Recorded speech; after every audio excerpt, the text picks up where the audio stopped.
네, 여러분께서 보내주신 자료들 저희가 좀 깊게 들여다봤는데요. 이 도심 항공 모빌리티, UAM 시대를 열려는 조비 에비에이션의 행보가 정말 흥미로웠습니다. 네, 맞아요. 단순히 뭐랄까, 하늘을 나는 택시? 이 기체 개발에만 집중하는 게 아니라 이걸 실제로 서비스로 구현하기 위한 그 연결망, 파트너십 구축에 굉장히 공을 들이고 있더라고요. 그렇죠. 기술 자체도 물론 혁신적이지만 결국은 이 기술이 우리 일상에 들어오려면 다양한 분야와의 협력이 필수적일 테니까요. 네. 그래서 오늘은 조비가 과연 어떤 파트너들과 손을 잡고 이 미래 하늘길을 어떻게 만들어가고 있는지 그 전략적인 의미를 좀 더 자세히 파헤쳐보면 좋을 것 같습니다. 좋습니다. 그럼 첫 번째 파트너부터 한번 살펴볼까요? 역시 국내 기업이라 그런지 SK텔레콤이 가장 먼저 눈에 띄네요. 네, SK텔레콤 2023년에 1억 달러를 투자했죠. 지분으로 따지면 한 2% 정도 되고요. 1억 달러면 꽤 큰 금액인데요. 지분 2% 확보. 그전부터 이미 협력 관계는 있었던 거죠. 2022년에 MOU도 맺었다고 나오네요. 네, 맞습니다. 그 MOU가 이제 본격적인 협력의 시작을 알린 셈이고 투자는 그걸 더 공고히 한 거죠. 이 파트너십으로 조비 입장에서는 한국이라는 굉장히 중요한 시장에 발판을 마련한 거고요. 그렇죠. SK텔레콤은 그럼 이 투자와 협력을 통해서 구체적으로 뭘 얻게 되는 건가요? 가장 중요한 건 조비 기체의 국내 독점 사용권입니다. 이게 핵심이에요. 독점 사용권. 그러니까 한국에서는 SK텔레콤을 통해서만 조비 기체를 이용한 UAM 서비스를 할 수 있다. 이런 의미인가요? 네, 그렇다고 볼 수 있죠. 이걸 기반으로 해서 지금 국토교통부가 주관하는 KUAM 그랜드 챌린지라는 실증 사업에 아주 적극적으로 참여하고 있습니다. KUAM 그랜드 챌린지. 이게 일종의 한국형 UAM 모델을 만들기 위한 테스트 베드 같은 거잖아요. 맞습니다. 그냥 비행기 띄워보는 수준이 아니고요. 실제 도심 환경을 상정해서 소음은 어느 정도인지, 안전성은 확보되는지, 또 기존 항공 시스템이나 다른 UAM 기체와의 충돌 없이 운용할 수 있는 관제 시스템 연동은 가능한지 이런 굉장히 까다로운 기준들을 통과해야 해요. 정말 실질적인 검증이네요. 여기서 SK텔레콤의 역할이 중요하겠군요. 통신망이라든지 플랫폼 기술 같은 것들. 바로 그겁니다. SK텔레콤에 가진 강점, 예를 들면 전국에 깔린 5G 통신망, 이게 UAM 기체와의 안정적인 데이터 통신에 필수적이거든요. 또 AI 기반의 관제 솔루션 개발 능력, 그리고 이미 티맵 같은 모빌리티 플랫폼을 성공적으로 운영해본 경험, 이런 것들이 다 결합되는 거죠. 그렇군요. 단순히 기체만 빌려오는 게 아니라 SK텔레콤의 기술과 경험을 녹여서 한국 실정에 맞는 UAM 생태계를 직접 구축하겠다. 이런 전략이네요. 네, 정확합니다. 한국의 지형, 기후, 통신 환경, 법규, 이런 것들을 다 고려한 한국형 UAM 서비스를 만드는 데 있어서 SK텔레콤이 조비의 핵심 현지 파트너 역할을 하는 거죠. 2025년에서 2026년 사이에 수도권 실증을 목표로 하고 있으니 아마 조만간 가시적인 성과들이 나오지 않을까 싶습니다. 네, 기대가 됩니다. 한국 시장에서의 교두보를 SK텔레콤과 함께 마련했다면 이제 또 다른 중요한 문제가 있죠. 바로 이 혁신적인 EV VT톨 기체를 어떻게 안정적으로 그리고 대량으로 생산해낼 것인가 하는 문제예요. 정말 중요한 지점이죠. 아무리 기술이 좋아도 이걸 수백, 수천 대씩 찍어내지 못하면 상용화는 어렵잖아요. 그렇죠. 여기서 이제 자동차 업계의 거물, 도요타가 등장하는군요. 2020년에 투자를 주도했다고 나오는데 규모가 상당하네요. 5억 9천만 달러. 시리즈 C 투자였고요. 네, 금액도 금액이지만 이 파트너십은 단순한 자금 지원 그 이상입니다. 도요타가 가진 핵심 역량, 바로 그 유명한 도요타 생산 방식, TPS 노하우를 조비에 전수하고 있다는 점이 핵심이에요. TPS요. 자동차 산업의 생산 혁신을 이끈 바로 그 방식 말씀이시죠? 맞습니다. 이게 단순히 부품 조립 라인을 효율화한다 이런 차원을 넘어서는 거예요. 부품 개발 단계부터 시작해서 공급망 관리, 조립 공정, 품질 관리, 심지어 작업자 교육까지 생산과 관련된 모든 과정에 걸쳐서 낭비를 줄이고 효율과 품질을 극대화하는 철학이자 시스템이거든요. 그걸 항공기, 그것도 완전히 새로운 형태의 eVTOL 생산에 접목시킨다니 이게 쉽지 않을 것 같은데요. 그렇죠. 엄청난 도전이죠. 하지만 이게 성공한다면 항공우주 산업에 특히 UAM 분야에 일종의 대량 생산 DNA를 이식하는 혁신이 될 수 있습니다. eVTOL은 아시다시피 배터리, 모터, 복잡한 제어 시스템 등 수많은 첨단 부품으로 구성되잖아요. 네, 자동차보다 훨씬 더 복잡할 수도 있겠네요.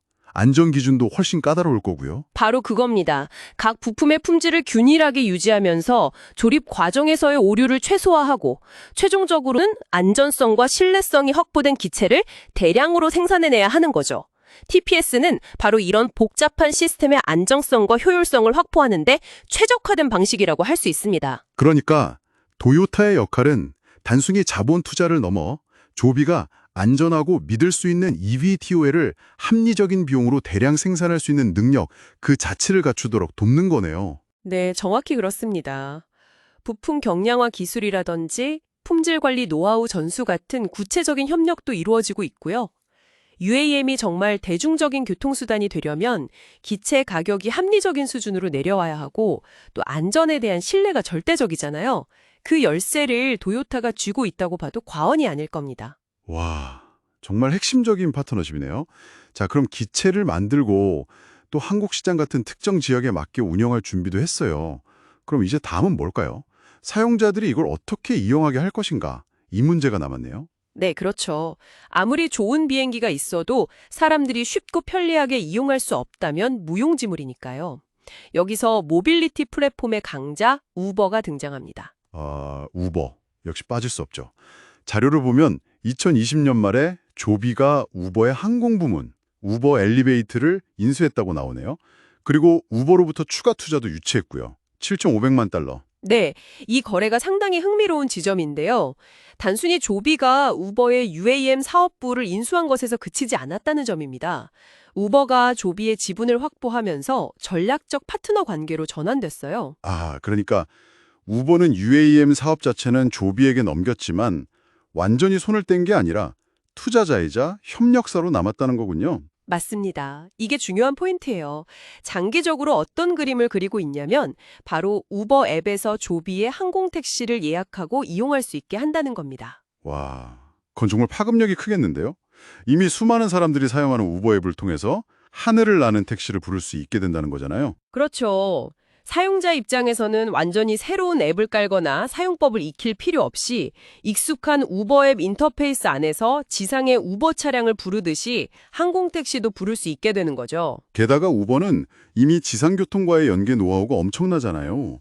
예를 들어 집에서 우버차를 타고 버티포트까지 이동하고 거기서 조비항공 택시로 갈아타고 목적지 근처의 버티포트에서 내려서 다시 우버차로 최종 목적지까지 가는 이런 식의 끊김없는 이동이 가능해지겠네요. 바로 그겁니다. 이른바 멀티모달 이동 경험을 제공하는 거죠. 지상교통과 항공 모빌리티를 하나의 플랫폼 안에서 통합해서 제공함으로써 사용자 편의성을 극대화하려는 전략입니다. 하늘을 나는 택시라는 개념 자체를 사람들에게 친숙하게 만들고 서비스 접근성을 획기적으로 높이는데 우버의 플랫폼 파워가 결정적인 역할을 할 것으로 기대됩니다. 기술과 사용자 사이에 다리를 놓는 역할, 정말 중요하네요. 우버의 협력은 사용자 경험 확장의 핵심적인 부분이 될 것 같습니다. 네, 그렇죠. 기술 개발만큼이나 중요한 게 바로 이 사용자 경험 설계와 플랫폼 연동이라고 할 수 있습니다. 자, 그럼 이제 글로벌 시장으로 눈을 좀 돌려볼까요?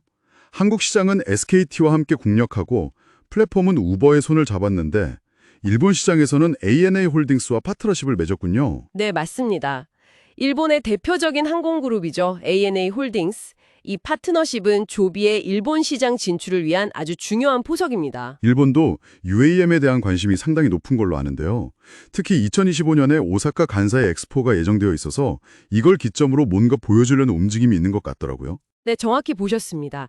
조비와 ANA는 바로 이 2025년 오사카 간사이 엑스포를 UAM 서비스 실증의 중요한 기회로 보고 있습니다. 엑스포 방문객들을 대상으로 공항과 엑스포 행사장 또는 오사카 도심과 주요 관광지를 연결하는 노선을 운영하는 것을 목표로 준비 중이에요. 엑스포라는 큰 이벤트를 활용해서 실제 운항 경험을 쌓고 또 대중들에게 UAM의 가능성을 보여주려는 거군요. 여기서 ANA 역할은 뭘까요? ANA는 일본 내에서 수십 년간 항공사를 운영해온 경험과 노하우가 있잖아요. 이게 굉장히 중요합니다. 일본의 항공 규제 환경은 상당히 복잡하고 까다롭거든요. 외국 기업인 조비가 혼자서 이 모든 규제를 파악하고 준수하면서 사업을 펼치기는 쉽지 않죠. 그렇죠. 현지 사정을 잘 아는 파트너가 필수적이겠네요. 운항 허가라든지 안전기준 충족이라든지 공역 사용 문제라든지 이런 것들 말이죠. 네, 바로 그런 부분들입니다. ANA는 일본 국토교통성 등 관계 당국과의 원활한 소통 채널을 가지고 있고 일본의 항공법규와 운항 절차에 대한 깊은 이해를 바탕으로 조비가 현지에서 사업을 순조롭게 진행할 수 있도록 돕는 역할을 할 겁니다. 또 공항 운영이나 지상 조업, 정비 인력 확보 등 실제 운항에 필요한 인프라와 네트워크를 제공하는 데도 큰 도움을 줄 수 있고요. 일종의 현지화 가이드 역할을 해주는 거네요. 조비의 기술력과 ANA의 현지 운영 능력이 결합되면 시너지가 상당하겠는데요? 그렇습니다. 단순히 노선 개발이나 마케팅 협력을 넘어서 규제 조율, 인프라 활용, 운항 노하우 전수 등 다방면에 걸친 협력을 통해 조비가 일본이라는 중요한 시장에 성공적으로 안착하고 사업을 확장하는 데 ANA가 핵심적인 역할을 할 것으로 기대됩니다. 네, 일본 시장 공략을 위한 든든한 파트너를 확보했군요. 자, 지금까지 기체 생산, 시장 진출, 플랫폼 연동까지 살펴봤는데요. 근데 이게 다가 아니죠. 가장 기본적인 것, 이 비행기들이 뜨고 내릴 장소, 인프라가 필요하잖아요. 아, 맞습니다. 그게 빠지면 안 되죠. eVTOL은 기존 헬리콥터처럼 아무 데서나 뜨고 내릴 수 있는 게 아니거든요. 전용 이착륙 시설이 필요합니다. 그걸 버티포트라고 부르죠. 버티포트. 여기서 다섯 번째 파트너, 아틀란틱 에비에이션이 등장하는군요. 이 회사는 어떤 역할을 하는 건가요? 아틀란틱 에비에이션은 미국 전역에 걸쳐서 다수의 FBO, Fixed Base Operator, 그러니까 자가용 비행기나 비즈니스 제트기 등을 위한 터미널과 경납고, 정비시설 등을 운영하는 회사입니다. 기존 항공 인프라 운영에 대한 경험이 풍부한 곳이죠. 아, 기존 공항시설 운영 경험이 있는 회사군요. 그럼 이 회사가 조비의 버티포트 구축을 담당한다는 건가요? 네, 그렇습니다. 조비와 아틀란틱 에비에이션은 파트너십을 통해 뉴욕이나 로스앤젤레스 같은 주요 도시에 조비의 eVTOL 운항을 위한 버티포트 네트워크를 구축하고 운영할 계획입니다. 버티포트라는 게 구체적으로 어떤 모습일까요? 그냥 헬리패드 같은 건가요? 그보다는 훨씬 더 복합적인 시설이라고 봐야 합니다. 단순히 기체가 뜨고 내리는 공간만 있는 게 아니고요. 여러 대의 기체가 동시에 충전할 수 있는 고속 충전 설비가 필수적으로 들어가야 하고요. 승객들이 안전하게 대기하고 탑승 수속을 밟을 수 있는 터미널 공간도 필요하죠. 또 간단한 기체 점검이나 정비를 할 수 있는 시스템도 갖춰야 하고요. 와, 생각보다 고려할 게 많네요. 도심 한복판에 그런 시설을 만드는 게 쉬운 일은 아닐 텐데요. 부지 확보 문제도 있을 거고 소음이나 안전 문제에 대한 주민들 우려도 있을 거고요. 맞습니다. 그래서 아틀란틱 에비에이션 같은 기존 인프라 운영사의 경험이 중요한 겁니다. 이들은 이미 공항 주변 지역 사회와의 관계 구축 경험이 있고 안전 규정이나 환경 규제에 대한 이해도도 높죠. 또 기존에 보유하고 있는 부지나 시설을 활용하거나 혹은 도심 빌딩 옥상, 대형 쇼핑몰 주차장 상부 공간 등 새로운 형태의 부지나 시설을 발굴하고 개발하는 데 노하우가 있습니다. 그렇군요. 단순히 땅만 제공하는 게 아니라 설계부터 구축, 운영, 그리고 지역사회와의 소통까지 책임지는 역할이네요. UAM 네트워크가 실제로 우리 도시에서 작동하기 위한 물리적인 뼈대를 만드는 작업이라고 할 수 있겠어요? 네, 아주 정확한 표현입니다. 마치 도시 곳곳에 작은 공항들을 심는다는 개념으로 이해하시면 될 것 같아요. 이 버티포트 네트워크가 얼마나 촘촘하고 효율적으로 구축되느냐가 UAM 서비스의 성패를 가를 중요한 요소 중 하나입니다. 아틀란틱 에비에이션은 바로 이 핵심적인 역할을 수행하는 파트너인 거죠. 네, 정말 주요한 퍼즐 조각이네요. 자, 이제 마지막 파트너인데요. 이건 좀 의외라고 생각하실 수도 있을 것 같습니다. 바로 미 공군, US 에어포스입니다. 네, 미 공군. 민간 기업인 조비가 군과 협력한다는 게 조금 낯설게 느껴질 수도 있죠. 그렇죠. 보통은 군사기술이 민간으로 이전되는 경우가 많은데 이건 반대 방향인 것 같기도 하고요. 어떤 배경에서 협력이 이루어지는 건가요? 는 혁신적인 항공기술, 특히 eVTOL 같은 새로운 형태의 비행 기술을 국방 분야에 신속하게 도입하고 활용 가능성을 검증하는 거예요. 아, 민간의 기술 혁신 속도가 워낙 빠르니까 이걸 군에서도 적극적으로 받아들여서 활용하려는 거군요. 맞습니다. 과거처럼 군이 막대한 예산을 들여서 자체적으로 모든 기술을 개발하는 방식에는 한계가 있으니까요. 그래서 조비 같은 민간 기업과 파트너십을 맺고 이들의 기체를 제공받아서 다양한 군사적 임무 시나리오에 투입해보는 겁니다. 구체적으로 어떤 테스트들을 하는 건가요? 예를 들면 외딴 지역에 있는 부대에 물자나 인력을 신속하게 수송하는 임무, 혹은 전장에서 부상자를 긴급 후송하는 의료수송 임무, 아니면 적어도 정찰이나 감시 임무 같은 것들이죠. 이런 실제와 유사한 환경에서 조비 기체의 성능, 내구성, 안전성, 그리고 특히 도심 작전이나 특수 작전에서 중요할 수 있는 저소음 비행 능력 등을 아주 혹독하게 테스트하는 겁니다. 와, 이건 조비 입장에서도 엄청난 기회겠는데요. 민간 상용화 이전에 군의 까다로운 욕구 조건을 충족시키면서 기체의 성능과 신뢰성을 객관적으로 검증받을 수 있는 거잖아요. 그렇죠. 일종의 실전 테스트를 거치는 셈이죠. 여기서 얻어진 데이터와 피드백은 다시 기체의 성능 개선에 반영될 수 있고요. 또 미 공군과의 계약 자체가 기술력에 대한 강력한 인증이 되기 때문에 향후 민간 시장에서의 신뢰도를 높이는 데도 큰 도움이 됩니다. 게다가 잠재적으로는 군용 시장이라는 새로운 판로를 개척할 수도 있겠네요. 네, 물론입니다. 군용 시장은 규모도 크고 요구 조건도 까다롭지만 한번 진입하면 안정적인 수익을 기대할 수 있죠. 따라서 미 공공과의 협력은 조비에게 기술 검증, 신뢰도 향상, 그리고 새로운 시장 개척 가능성까지 열어주는 여러 마리 토끼를 잡는 다목적 카드라고 할 수 있습니다. 민간 기술이 군사적 용도로 확장될 수 있다는 흥미로운 사례죠. 네, 정말 그렇네요. 자, 이렇게 SK텔레콤부터 도요타, 우버, ANA, 아틀란틱 에비에이션, 그리고 미공공까지 조비의 주요 파트너들을 쭉 살펴봤는데요. 정말 각 분야의 네로라 하는 강자들이 조비의 UAM 비전을 현실로 만들기 위해 힘을 모으고 있다는 느낌입니다. 마치 잘 짜인 하나의 거대한 퍼즐 같아요. 네, 정확히 보셨습니다. 각 파트너가 맡은 역할이 아주 명확하면서도 서로 긴밀하게 연결되어 있죠.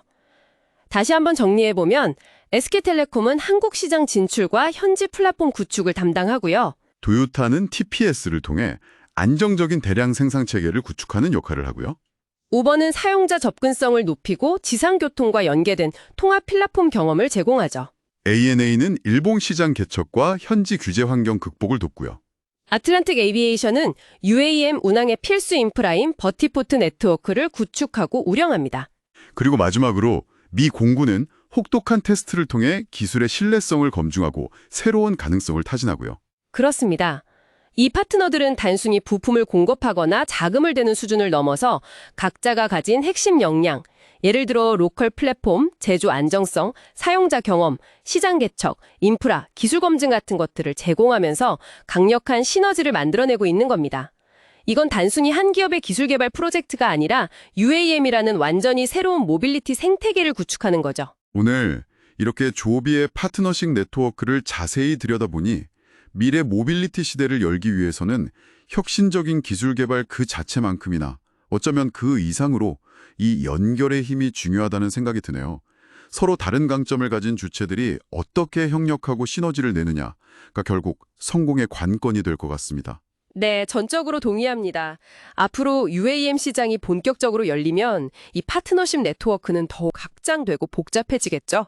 또 다른 기술 기업들, 금융기관, 보험사, 부동산 개발업체, 도시정부 등 정말 다양한 플레이어들이 참여하게 될 겁니다. 그렇죠.